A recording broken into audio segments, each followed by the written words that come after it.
Hey guys, I was reading out of Zechariah chapter 14. I want you to listen to this and you tell me what it sounds like.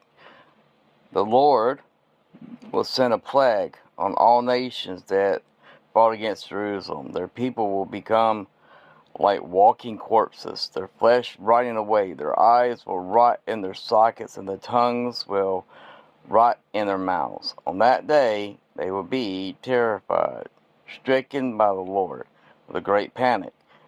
They will fight their neighbors hand to hand. Judah too will be fighting at Jerusalem. The wealth of all the neighboring nations will be captured, the great quantities of gold and silver and fine clothing. This same plague will strike the horses, the mules, the camels, the donkeys, and other animals in the enemy camps. In the end, the enemies of Jerusalem who survived the plague will go to Jerusalem each year to worship the King, the Lord of the heaven's armies, to celebrate the festival of the shelter.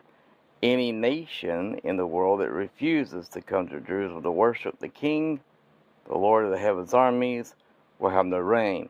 And if the people of Egypt refuse to attend the festival, the Lord will punish them with the same plague that he sends on the other nations who refuse to go.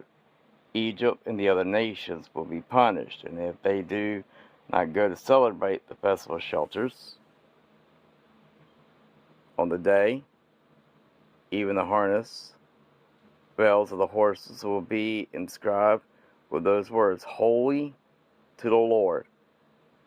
The cooking pots in the temple of the Lord will be as sacred as the basin used beside the altar. In fact, every cooking pot in Jerusalem and Judah will be holy to the Lord's heaven's armies, and all who come to worship will be free to use any of these pots to boil their sacrifices on that day. There will no longer be traitors. The temple of the Lord of heaven's armies. I tell you, when I was reading this, it really sounded like a kind of a plague or what would happen if you had like nuclear waste.